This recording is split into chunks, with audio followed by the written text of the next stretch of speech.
So let's start from easy and then move it to difficult. Starting with the sideline A4, D4, D5, C4, C6, knight F3, knight F6, knight C3, E6, bishop H5, then H6.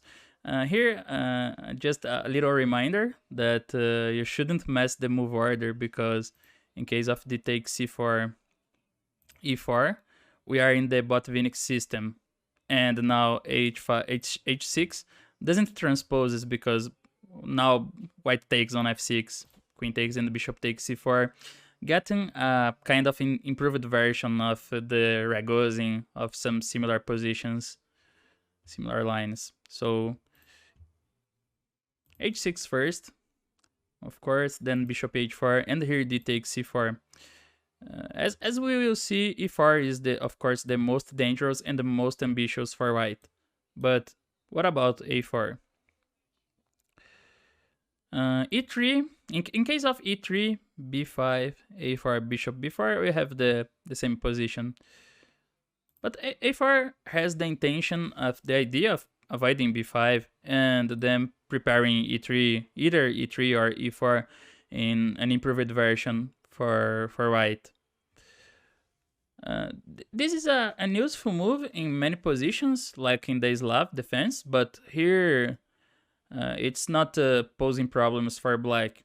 Actually, I think black has a good chance of getting the better position after this move, because black plays bishop b4, pinning the knight and preparing b5, and here it's I think it's already not easy for white. Is not easy for white to regain the pawn.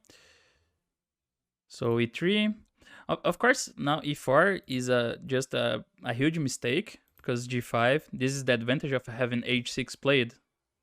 Black can play g5 in many cases, and in this case, after bishop g3, knight e4, black is nearly winning. And in case of another move that shouldn't work here is queen c2, kind of preparing the advance, but after knight bd7, e4, and b5, black is also better, because e5 here, it resembles the Botvinnik system, but it's a much worse version for white, because black plays g5, and after knight takes g5, now knight d5. This move is usually bad on Botvinnik positions, but here is almost winning for black, because now knight takes f7 fails in view of queen takes h4, knight takes h8, and queen d4, and white loses a lot of material. And in case of knight f3, queen a5, and again black wins more material, like rook c1, queen a4, and black's already playing a3 with a totally winning position. Well, white can try bishop takes f6 here, but this is already an obvious concession by white, because you shouldn't you simply does not retreat the bishop to take on f6 in the next move. But okay, after e4, b5, e5, queen e7, white tried in one game to play g3, transposing to some Catalan type positions, but usually I think this gambit doesn't offer enough compensation for white now, because the exchange on f6 makes black's development much easier than in normal lines, in usual lines, when white enjoys a better development and space advantage. For example, the game went bishop b7, bishop g2, and now the simplest path to get advantage for black seems to be knight d7, castle, then finally white's threatening a takes b5, a6, and in case of something like knight d2, black can play castles, because the tactical idea a takes b5, a takes b5, and the rook a8 here doesn't work now. Even after rook takes a8, white can't play knight takes b5, because after c takes b5, bishop b7, black plays rook d8, and white has regained the pawn, but faces some unpleasant threats on the d file and on the bishop hanging on b7. For example, knight f3 and the knight takes e5, and black wins material again. So this is very simple, but it's just to know that white is fighting to not be worse here. Then e3 and b5. Now I tried to analyze some options for white, but none of them looks exactly good. For example, bishop e2 is very normal, just completing the development. But other ideas can be knight d2, and this is a typical way to fight against the pin. Bishop b7, then a takes b5, forcing bishop takes c3, b takes c3, and c takes b5. Here, white can try queen b1, a typical maneuver in such positions because it both attacks the b5 pawn and also threatens something like knight takes c4 in view of the pin. So if a6, for example, knight takes c4 works for white here. But bishop c6 is a logical way to avoid both threats, and should be fine for black. e4. This is another point on placing the queen on b1 to support e4. Then knight d7, knight b d7. And if, in case of e5, the direct e5, g5, bishop g3, knight d5, and knight e4. Looks like at first sight white has obtained some interesting compensation here because of the d6 square for the knight. But in fact, black shouldn't fear because it's only one check on d6. So black can make use of the material advantage by means of a5, just advancing the queenside pawns. And if knight d6, the king even goes to e7 because it's safe, incredibly safe on e7. For example, knight b5, then rook b8, bishop c4, and black has bishop takes b5 followed by knight takes c3, winning a piece.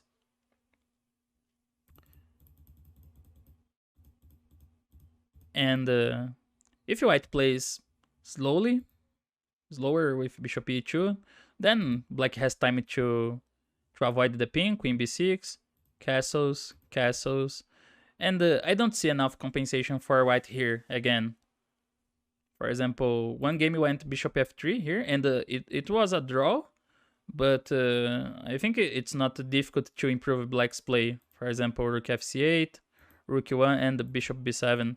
And honestly, I think black's position is totally safe, totally healthy here. Black has a health pawn up, and yeah, white still struggles to prove where is the advantage, the compensation for the pawn.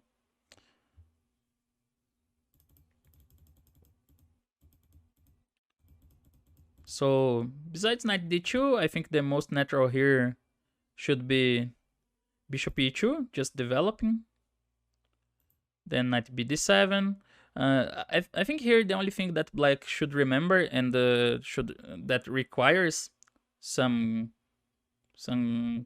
care, some attention by black is to develop the knight to d7 quickly, and after castles, queen b6. These two moves should be remembered because now black manages to develop going out of the pin. Black's prepared to develop the queen, and the pin that doesn't poses problems for black. So this is the only two moves that shouldn't be forgotten. Then queen c2 and castles, and we have a very normal position, but white usually expects to have more activity in such positions, and as as black's not in danger here, there's no immediate initiative or concrete ideas for white. This is why I think there's no enough compensation for the pawn. Also, I think black's development is not that difficult like it uses to be in many other positions and in similar positions.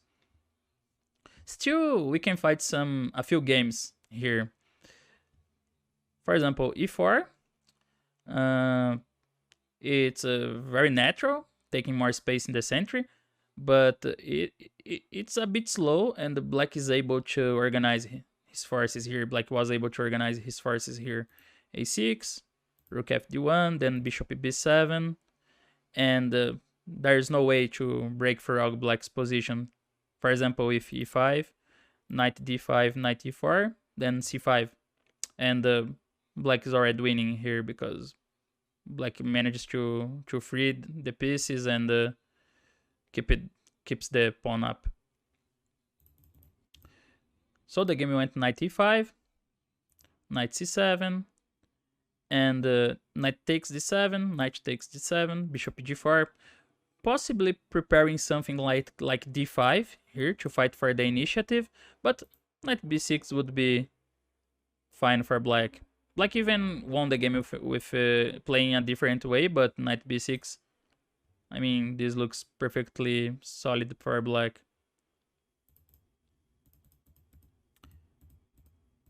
Another move here was knight e2, knight a2, then bishop e7 and b3. C takes b3, queen takes b3, a6.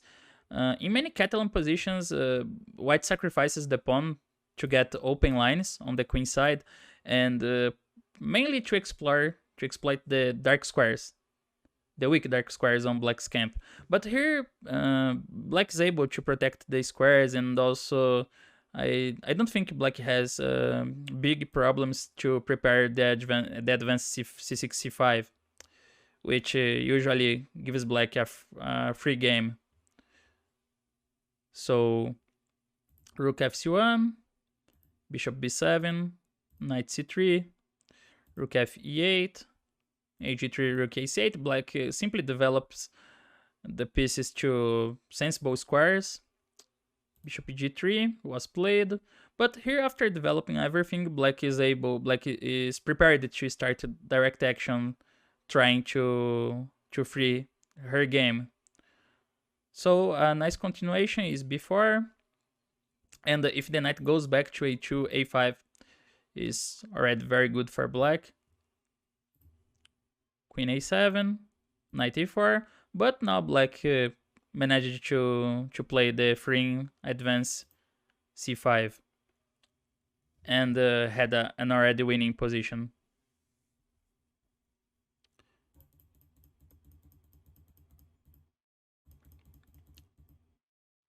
In another recent game, I saw that white managed to win the game with a very interesting idea.